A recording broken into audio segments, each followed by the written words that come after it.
Vous écoutez le podcast du marketing, épisode 219.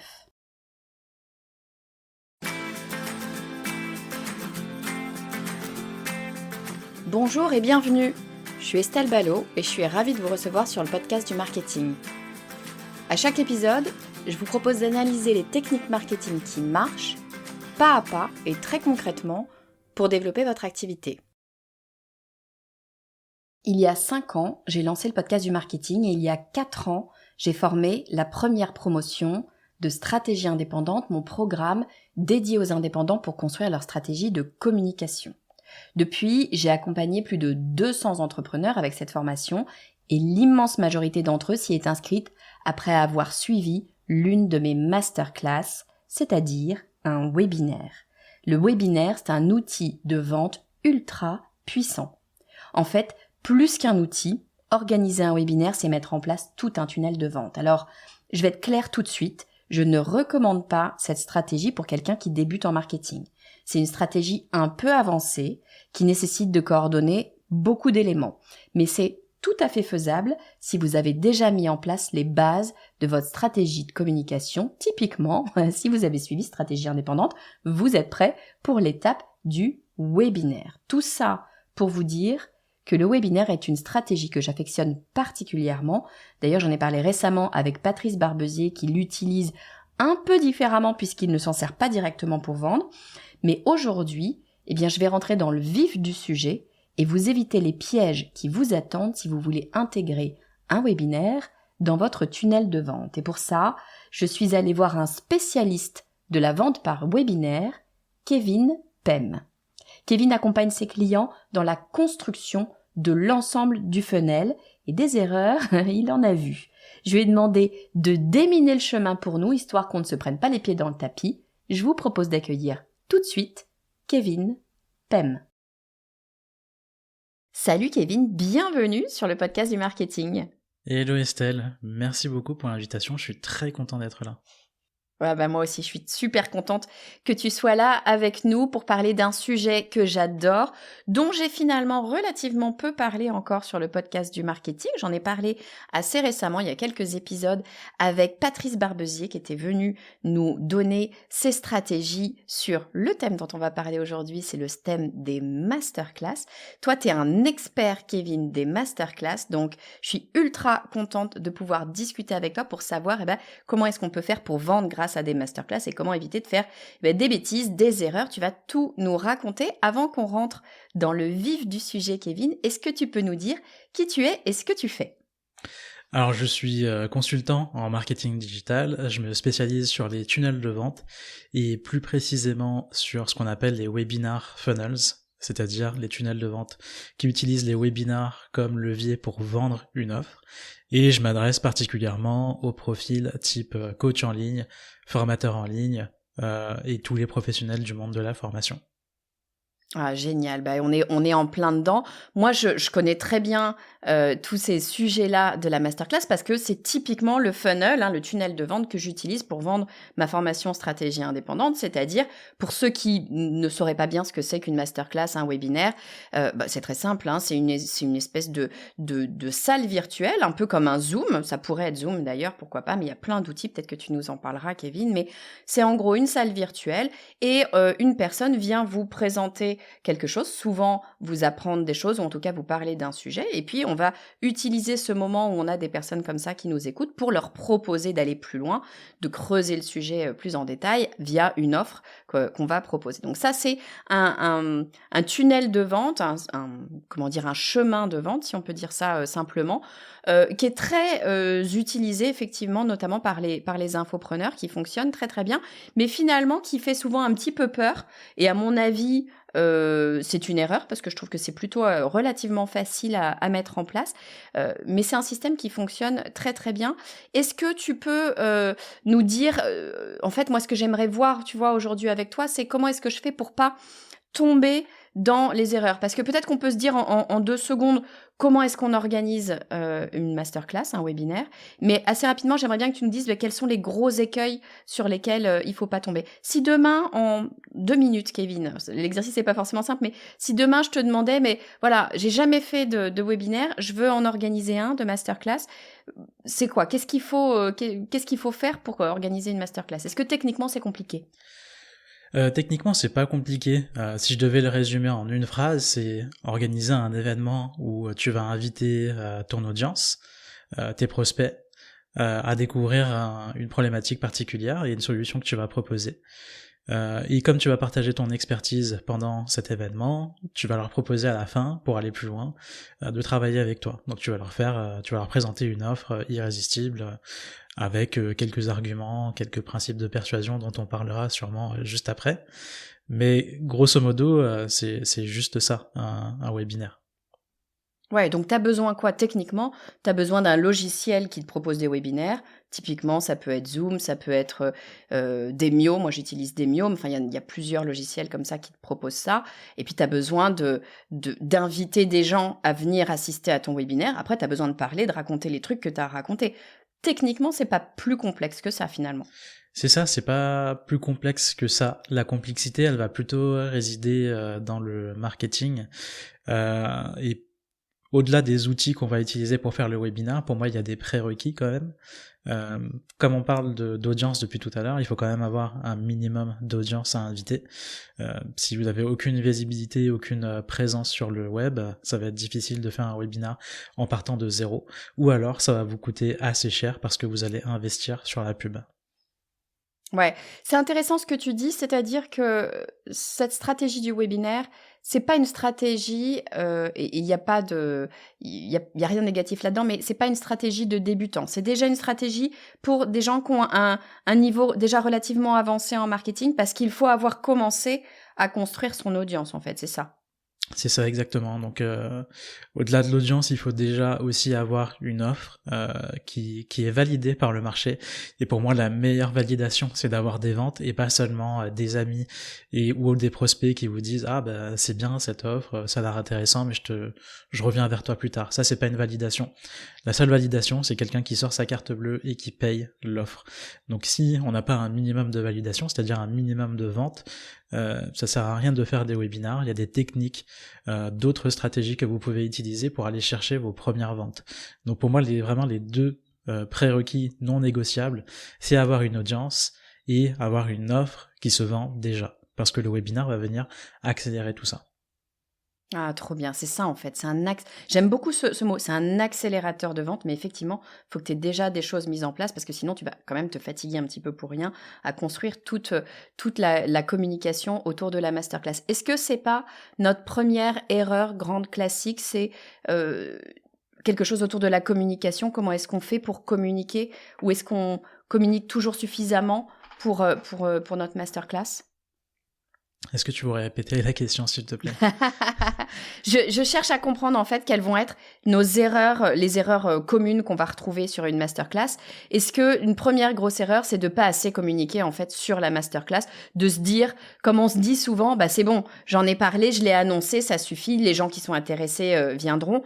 Est-ce que ça c'est une erreur ou est-ce que ça suffit de juste dire à son audience, tu disais il faut avoir une audience, est-ce que ça suffit de dire à son audience, bah voilà, j'ai une masterclass dans une semaine, venez participer, voici le lien. Est-ce que ça suffit? Alors ça ne suffit absolument pas parce que c'est une stratégie qui devient de plus en plus populaire, qu'il est déjà chez les infopreneurs depuis très longtemps, mais qui commence à se démocratiser de plus en plus. Donc pour sortir votre épingle du jeu et vous distinguer, il va falloir commencer à parler aux réelles problématiques de votre audience. Quelles sont ses douleurs, quels sont ses désirs, et comment est-ce que vous venez connecter tout ça au sujet de votre masterclass. Et juste en parler une seule fois, c'est-à-dire faire une grosse annonce, c'est-à-dire juste un post ou juste un email, ou les deux, ça ne suffira pas. Pour moi, il faut au minimum 7 à 10 jours de communication intensive pour promouvoir la masterclass. Et c'est quoi une communication intensive? C'est quoi? C'est un post sur les réseaux sociaux par jour? C'est quoi? Qu'est-ce que tu appelles intensif? Dans l'idéal, aujourd'hui, je dirais un post par jour pendant 7 jours et au moins 5 emails à sa liste mail. Ah, 5 emails. Mais qu'est-ce que tu leur racontes alors? 5 emails, ça pas. Parce que l'idée, c'est quand même pas de leur raconter tout le temps la même chose. Et puis que. Moi, la peur que j'aurais, tu vois, et je pense que c'est la peur de beaucoup de gens sur les emails, c'est si je leur raconte tout le temps la même chose, ils vont en avoir marre et puis ils vont se désinscrire, non? Ouais, c'est une bonne remarque. En fait, il faut savoir que quand on envoie des emails, on peut très bien varier les formats. On va pas parler du webinar ou de la masterclass, c'est le même terme, hein, depuis tout à l'heure on jongle entre les deux mots. On va pas commencer par parler de la masterclass. On va d'abord parler des problèmes de l'audience. Et les problèmes de votre prospect, de votre client idéal, de votre avatar, votre persona, c'est la même chose pour moi. Il y en a plusieurs en fait. Vous avez sa grosse problématique, par exemple investir dans l'immobilier, mais dans cette problématique, il va y avoir plein de sous-problématiques.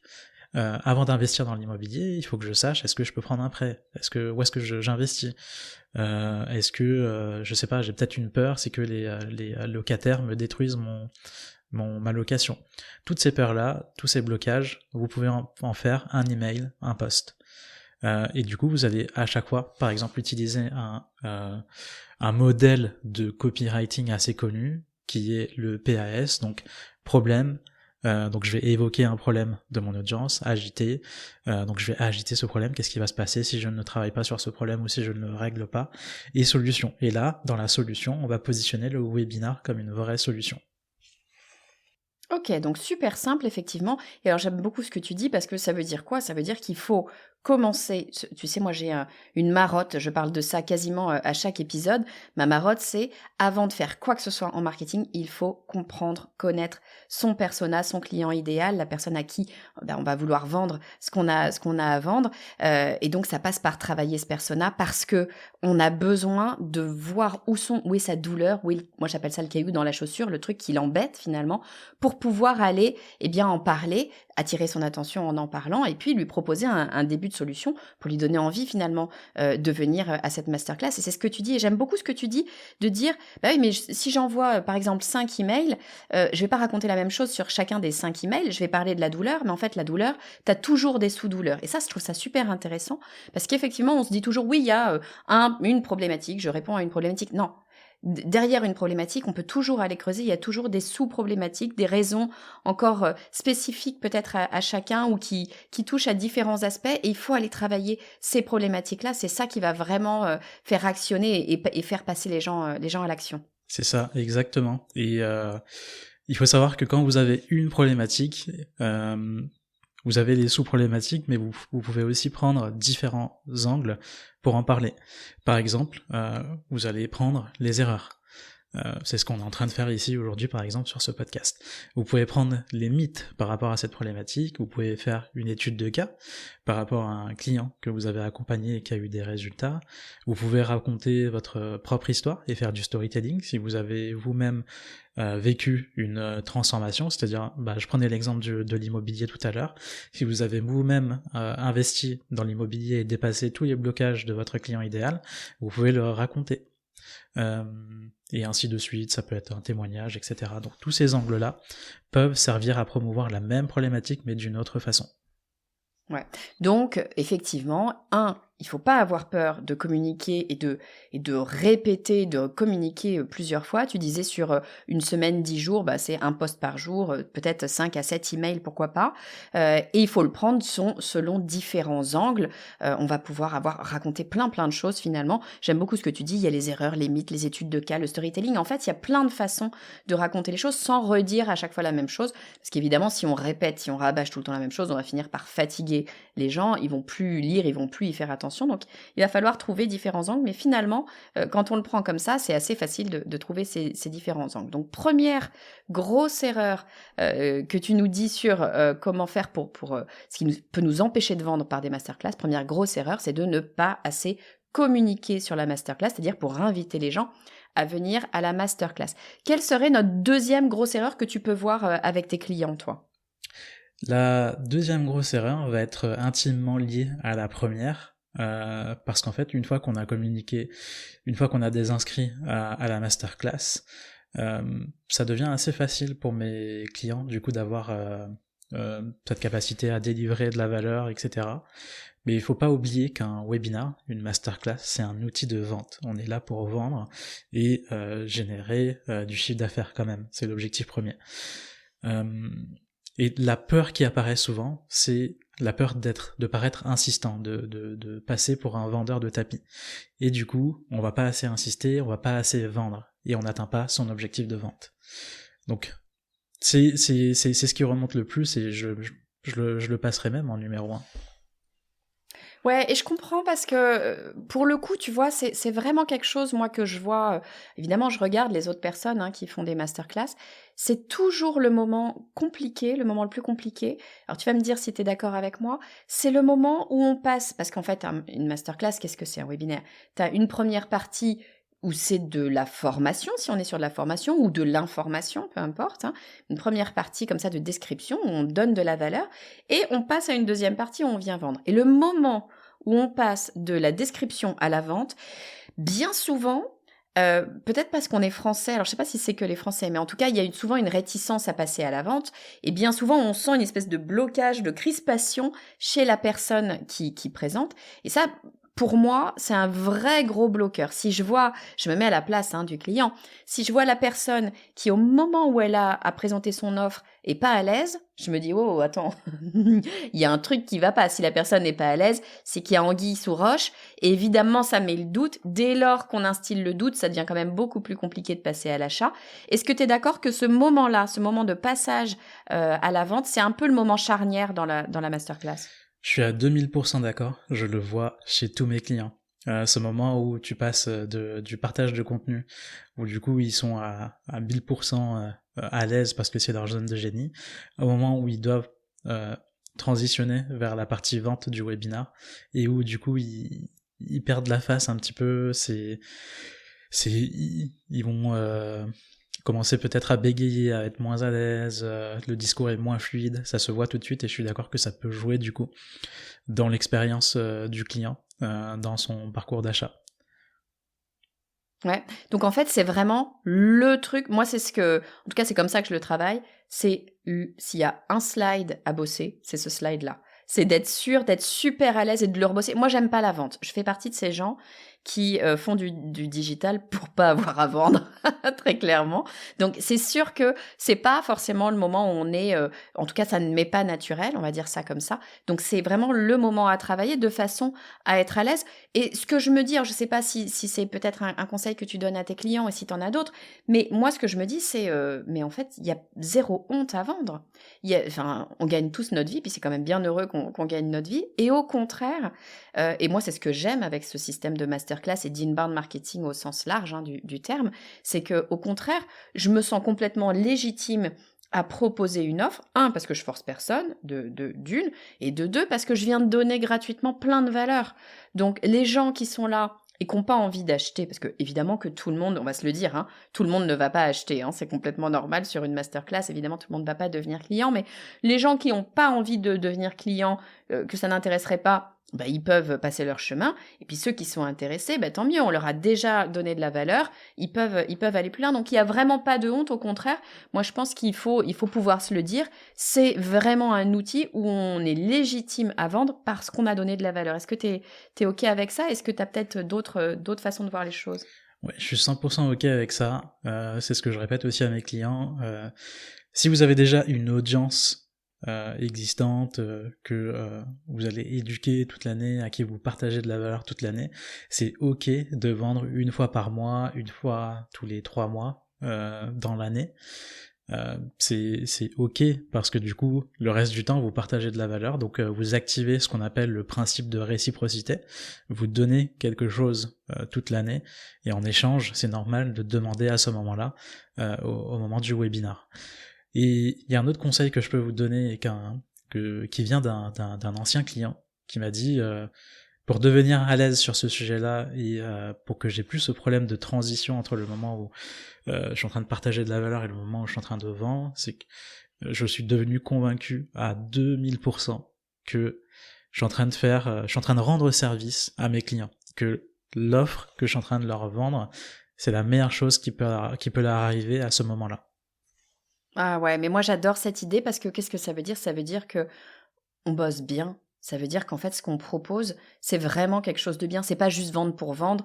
Et je pense que la plupart des gens qui nous écoutent aujourd'hui, c'est le cas. Évidemment que le prérequis, c'est on aime ce qu'on fait. 2, on veut aider nos clients. Et c'est encore une fois cette idée que si le client est au cœur de notre stratégie de façon authentique vraiment, ça peut que marcher.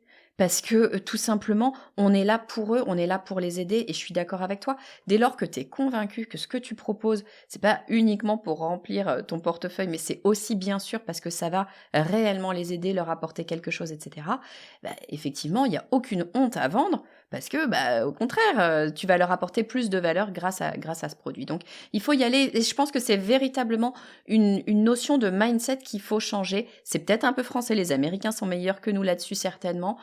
Changer de mindset, on a le droit de vendre, on a le droit de faire du business. Je mettrai un petit bémol, si tu permets, Kevin, moi là-dessus, parce que je parle des Américains. Moi, je m'inspire beaucoup de ce qui se fait dans le marketing américain. Les masterclass, c'est quand même un peu eux qui ont inventé ça.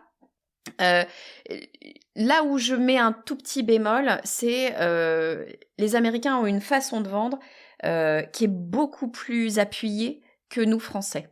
Il y a vraiment une histoire de nuance linguistique ou culturelle, je sais pas.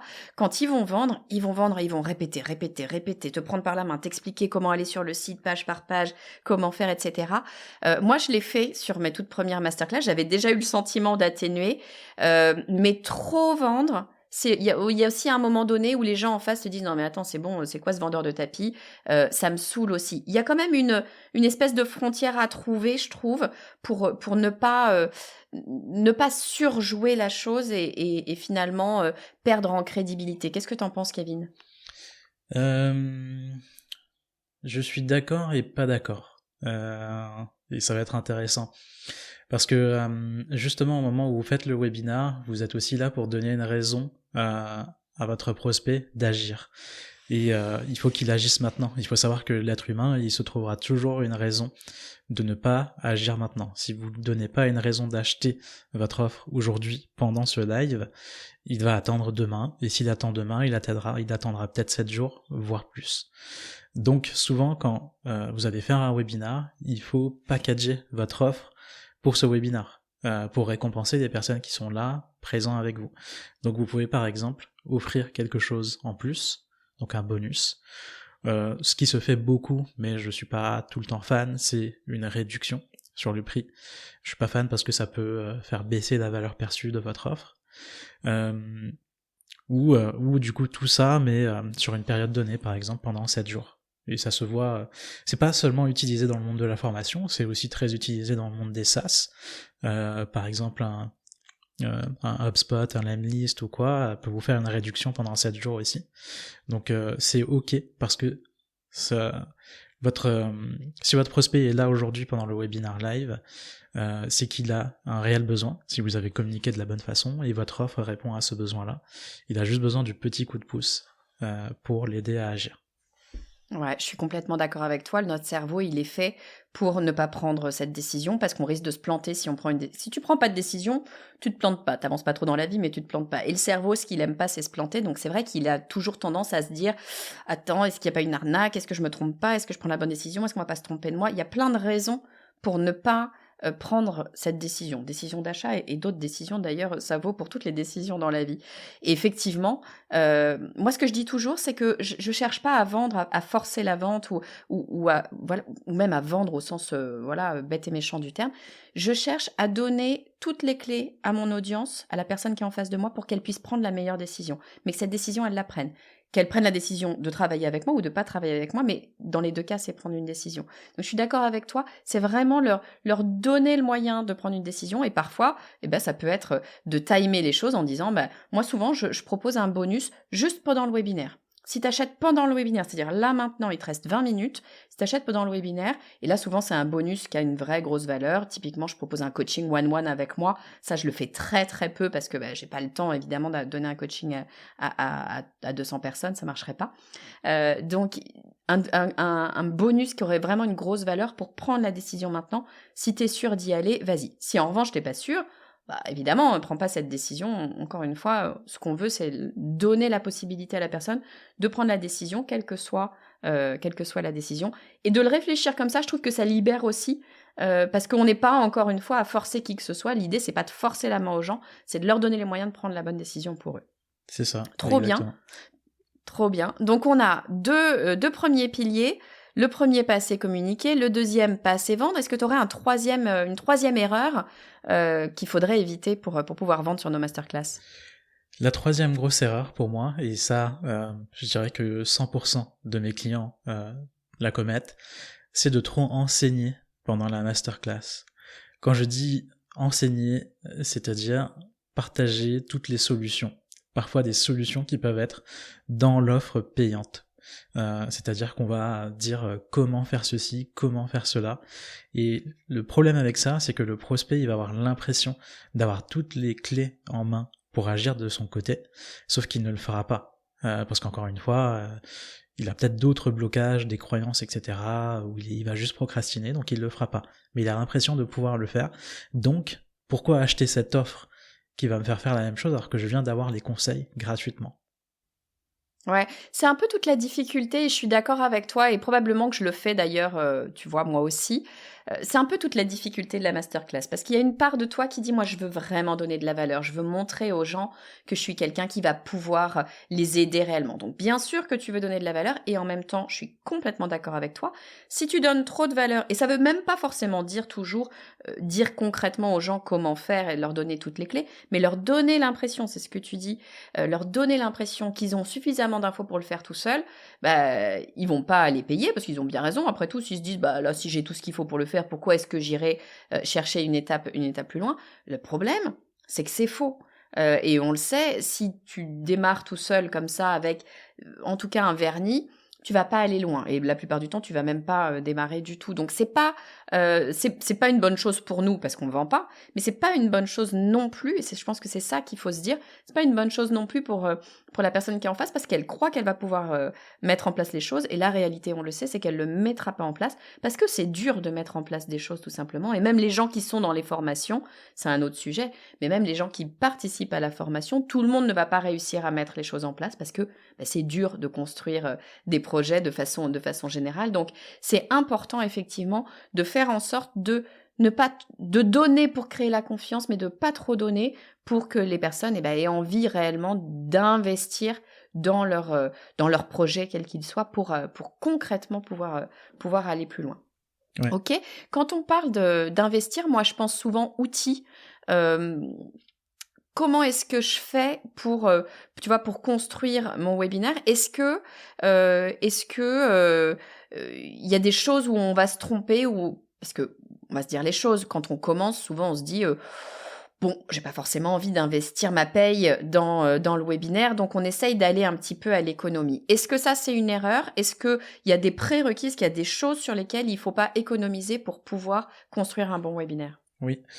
Alors, au début, on vous a parlé des prérequis, c'est d'avoir une audience, potentiellement une liste mail. Donc rien qu'avec ça, vous devriez déjà être équipé en termes de outils d'email marketing. Donc ça, j'ai pas besoin d'en parler. Par contre, l'outil phare sur lequel mes clients vont essayer de faire des économies ou se tromper, c'est l'outil pour faire la masterclass en elle-même.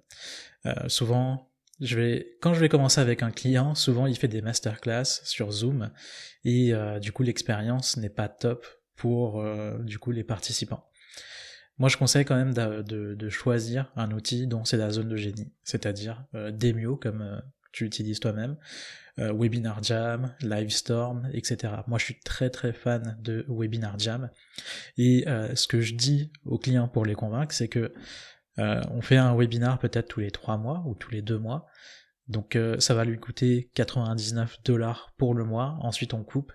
En une vente, c'est largement rentabilisé. Il vaut mieux sécuriser l'expérience et ne pas avoir de bugs que risquer que ça se passe mal et faire 0 vente.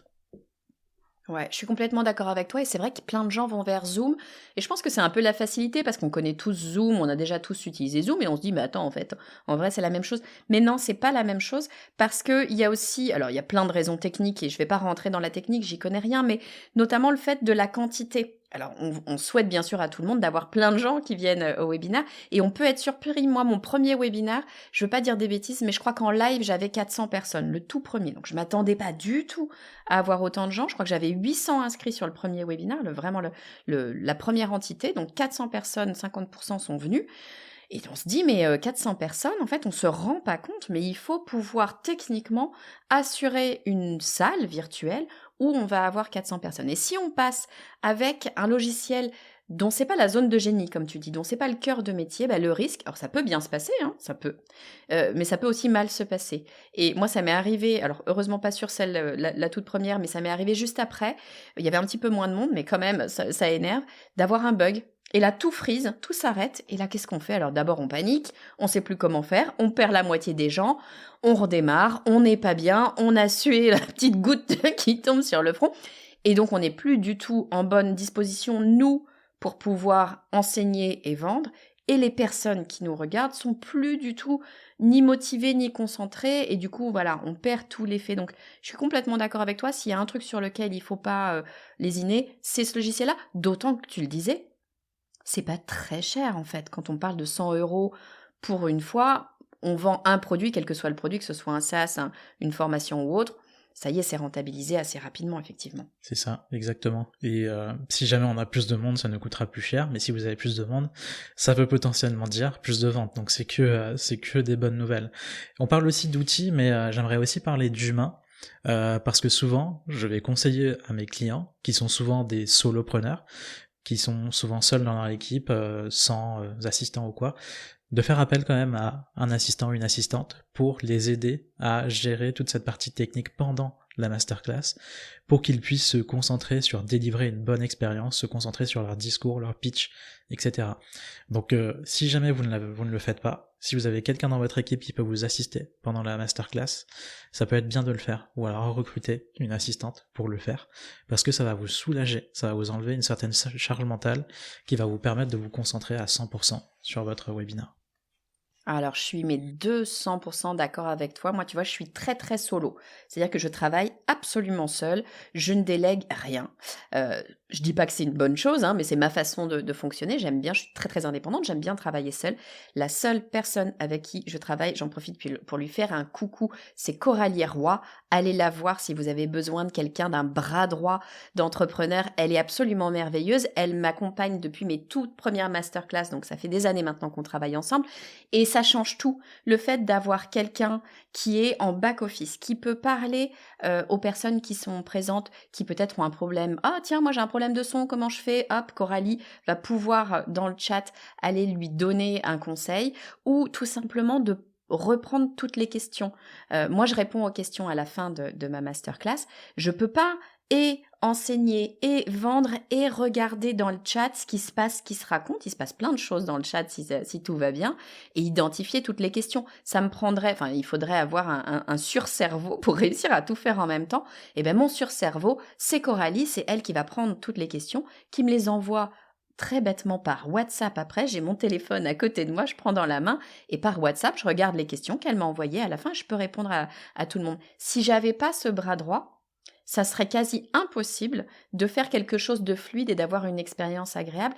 Et pour aller encore plus loin, si vraiment on n'a pas de sous, ça coûte pas forcément très cher de payer quelqu'un à l'heure pour nous aider, mais on peut demander à sa petite sœur, à son conjoint, sa conjointe, ou à la voisine d'à côté. Il n'y a pas nécessairement besoin d'avoir de compétences techniques poussées pour faire ce travail-là. C'est vraiment épauler la personne pour se sentir plus serein et pouvoir vraiment se concentrer sur ce qu'on sait faire. C'est ultra, s'il y a un investissement, c'est vraiment celui-là sur lequel il faut aller.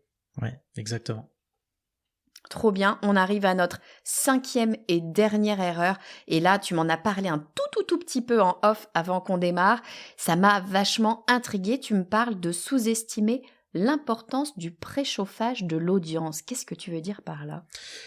Alors, souvent, mes clients vont se dire « Tiens, j'ai vu qu'un tel faisait une masterclass, je vais faire pareil, ça vend. » Et c'est ça qui va m'aider à vendre.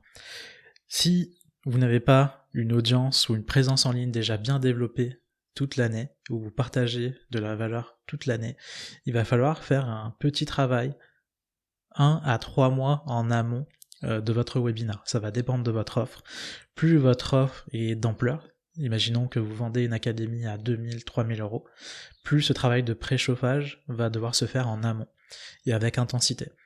Quand je dis travail de préchauffage de l'audience, qu'est-ce que c'est ? En fait, il y a une théorie qui dit que sur votre marché, vous avez un pourcentage de l'audience qui est prête à acheter maintenant, mais ce pourcentage il est très petit. En termes d'échelle de grandeur, ça donne 3% du marché qui est prêt à acheter maintenant. Mais dans les 97% restants, vous avez des prospects qui sont inconscients de leurs besoins, inconscients de leurs problèmes, et des prospects qui sont peut-être conscients de ce problème-là, mais inconscients que vous êtes la bonne personne pour apporter une solution à ce besoin. Et du coup, ces prospects-là, il va falloir les éduquer. Sinon, vous allez faire partie des 3% du marché qui se battent uniquement pour des grains de sable. Donc là où il y a le plus de concurrence. Pour assurer ça, ce que vous allez faire, c'est du coup parler au niveau de conscience différent de votre prospect. Par exemple, un prospect qui n'est pas conscient de son problème, il va falloir l'éduquer là-dessus. Imaginons que vous vendez, je sais pas, des bouteilles d'eau réutilisables avec des propriétés pour le bien-être, etc. Peut-être que votre prospect n'est pas conscient qu'il est en manque d'hydratation, qu'il est déshydraté. Il va juste savoir qu'il dort mal en ce moment. Et vous allez essayer de connecter le fait qu'il dorme mal avec le fait qu'il soit déshydraté. C'est ça les niveaux de conscience. Je pense que ça commence à devenir un petit peu technique et un petit peu trop théorique, mais c'est ce que vous devez garder en tête. Non, mais c'est super intéressant ce que tu dis. C'est qu'effectivement, moi j'aime beaucoup cet élément, tu vois, niveau de conscience. Cet élément que tu expliques. Tu dis, il y a en gros sur un marché, alors c'est des grosses masses, mais c'est à peu près ça. Tu as 2-3% du marché qui est prêt à acheter maintenant ta solution. Et la solution de tes concurrents aussi. Ce qui fait que tout le monde se bat sur 2-3% du marché. La concurrence est ultra tendue là-dessus. Toi, ce que tu es en train de dire, c'est, il y a ces 2-3%, mais il y a plein d'autres gens qui seraient prêts à acheter, mais qui ne savent pas qu'ils ont besoin de ça. Et donc, eux, ils ont besoin d'éducation. Et ce que tu dis, c'est si on travaille en amont de cette masterclass pour éduquer les gens et leur faire comprendre que s'il dort mal, c'est parce qu'il est mal hydraté, peut-être qu'il va comprendre qu'il a besoin de mieux s'hydrater et d'acheter la bouteille d'eau que tu vends. Donc, le fait de travailler sur la compréhension du besoin de la personne, de faire en sorte que les personnes prennent conscience qu'ils ont besoin de travailler avec toi, parce qu'en fait c'est ça, c'est ce que moi j'appelle le pré-lancement, eh bien ça te permet, de grossir la quantité de personnes à qui tu parles, ta cible finalement, et deux, de parler à une cible à laquelle ta concurrence ne parle pas. Donc c'est tout bénef, tu vas très probablement avoir beaucoup plus de facilité à vendre à ces personnes-là qu'aux 2-3% à qui finalement tous les autres vendent aussi, et qui certes sont prêts, mais tout le monde est dessus. Donc ça, je trouve que c'est un conseil vraiment super, super intéressant que tu nous donnes. C'est en fait une masterclass, ça se travaille longtemps à l'avance.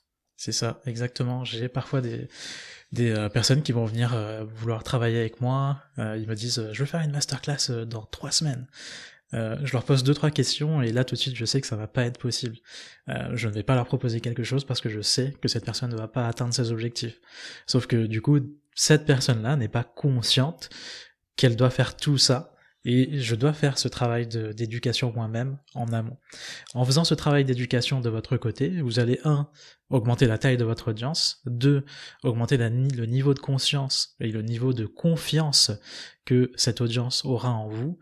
Et petit à petit, plus vous allez vous rapprocher du webinar, plus vous allez augmenter votre chance de vendre, parce que si vous faites ce travail de niveau de conscience avec votre cible pendant 3 mois, voire plus, vous allez petit à petit commencer à passer à un niveau où vous êtes le top of mind, la personne à laquelle ils vont penser lorsqu'ils seront prêts à l'achat, plutôt qu'un concurrent.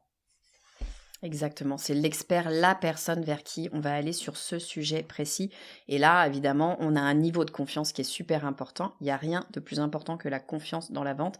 Si on n'a pas confiance, ce qui est sûr, c'est qu'on n'achètera pas. Donc, ultra, ultra pertinent comme conseil. Je vais essayer, Kevin, de résumer ce que tu nous as dit. Tu nous as donné plein d'infos sur comment faire pour pas se planter quand on veut organiser une masterclass. Tu nous dis, d'abord, il y a 2 prérequis pour aller travailler la masterclass. Le premier, c'est d'avoir un minimum travaillé son audience et le deuxième, c'est d'avoir une offre qui est validée. Tu nous dis une offre validée, c'est une offre que les gens achètent. Aussi simple que ça. Pas notre sœur, pas notre voisine, des gens qu'on ne connaît pas qui achètent notre offre. Si on a ça, ok go, on peut aller sur une masterclass. Les grosses erreurs à éviter. La première erreur, c'est de ne pas assez communiquer sur sa masterclass. On a tendance à avoir peur de lasser l'audience. Non, en fait, ils nous entendent pas forcément. Et surtout, on peut communiquer régulièrement et communiquer de façon différente. Donc, prendre différents angles. Ce que tu nous dis, c'est on va communiquer une semaine, 10 jours avant la masterclass. Et on peut communiquer avec, par exemple, un post par jour et 5 à 7 emails dessus qui vont tourner. Mais on va prendre les choses sur des angles différents. Deuxième erreur que nous dit, c'est de pas assez vendre parce que on a souvent peur d'être vu comme un vendeur de tapis et que ça nous fait un petit peu peur. On n'aime pas, on n'est pas forcément à l'aise avec la vente. Ce que tu nous dis, c'est d'abord se rassurer soi-même et se dire c'est ok de vendre parce que finalement on a donné de la valeur avant. C'est un peu le principe de la masterclass, on donne avant de demander, donc on a déjà donné de la valeur, donc c'est ok de vendre. Et puis c'est un de tes clients t'avait donné ce conseil, il est super pertinent, c'est si toi tu es convaincu que tu rends service à tes clients lorsqu'ils prennent ton produit, ton service, c'est beaucoup plus facile de vendre. Et évidemment, comme c'est un prérequis, on va venir travailler de la qualité, bien évidemment que tu apportes de la valeur avec ton produit, ton service, donc ça n'est pas un problème que de vendre. Ce que tu nous dis aussi, c'est attention, il faut faire vraiment en sorte de donner une raison à la personne d'agir, de prendre une décision, parce que c'est difficile de prendre une décision d'achat. Donc, il faut vendre parce que c'est donner les clés finalement à son audience pour prendre une décision. La décision, soit de travailler avec toi, soit de ne pas travailler avec toi, mais en tout cas, c'est une prise de décision.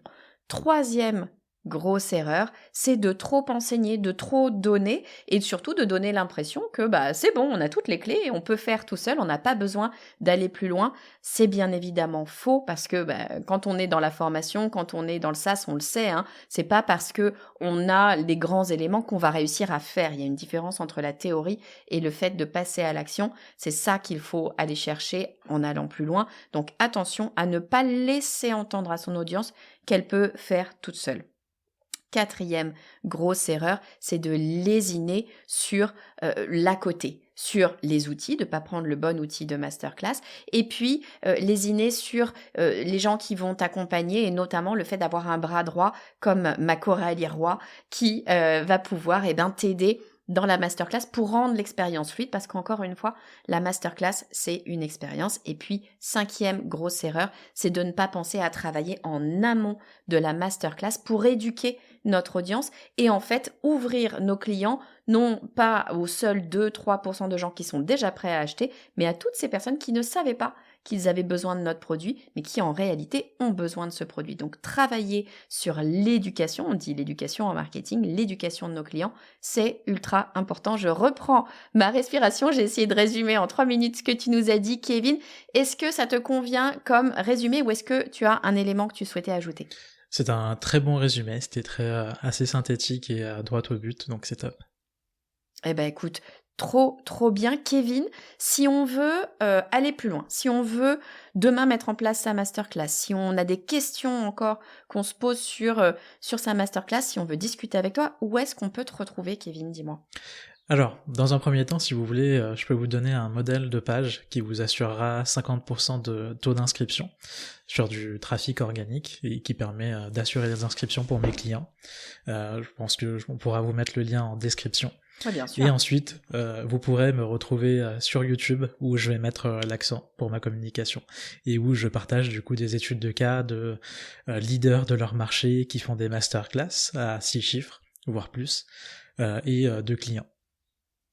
Génial, et je mettrai bien sûr tous les éléments dans les notes de l'épisode, donc n'hésitez pas à cliquer, à aller faire un petit coucou à Kevin, à lui poser vos questions si vous en avez, parce que je vous le dis, moi j'utilise les masterclass depuis plus de 3 ans maintenant, et c'est véritablement une très très bonne façon de rentrer en contact avec son audience, de créer de la valeur déjà et après d'aller plus loin avec une portion de l'audience, de leur vendre ce que vous avez à leur proposer. Et c'est véritablement une stratégie qui fonctionne bien et qui en plus est super agréable quand on apprend à le faire. Je sais pas ce que t'en penses, Kevin, mais moi je trouve ça super sympa de pouvoir échanger comme ça, un peu en direct avec les gens. Donc il faut sauter dessus, il faut pas hésiter. C'est ça peut être intimidant au début, mais la clé c'est l'entraînement, donc n'hésitez pas à vous entraîner en privé avant de faire la masterclass.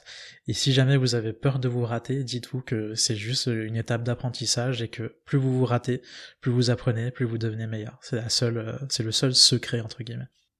Génial, j'adore. Plus vous ratez, plus vous apprenez et meilleur vous devenez. Merci beaucoup, Kevin, pour tous tes conseils. T'es le bienvenu quand tu veux sur le podcast du marketing. Merci Estelle encore une fois pour cet épisode et à bientôt.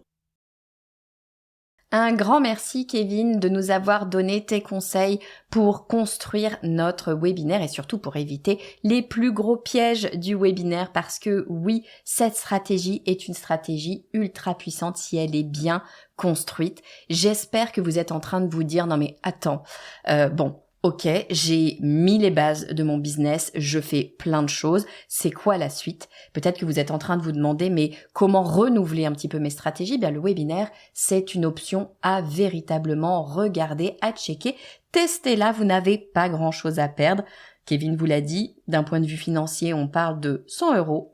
Allez-y. Testez le webinaire, vous allez voir, ça peut changer radicalement les choses. Si vous avez aimé cet épisode, je vous invite à aller un cran plus loin avec moi et à rejoindre ma newsletter. Sur ma newsletter, je vous parle des épisodes du podcast du marketing, bien sûr. Je vous donne tous mes meilleurs conseils, tous mes bons plans. Je vous propose aussi tous mes cadeaux bonus directement dans votre boîte mail.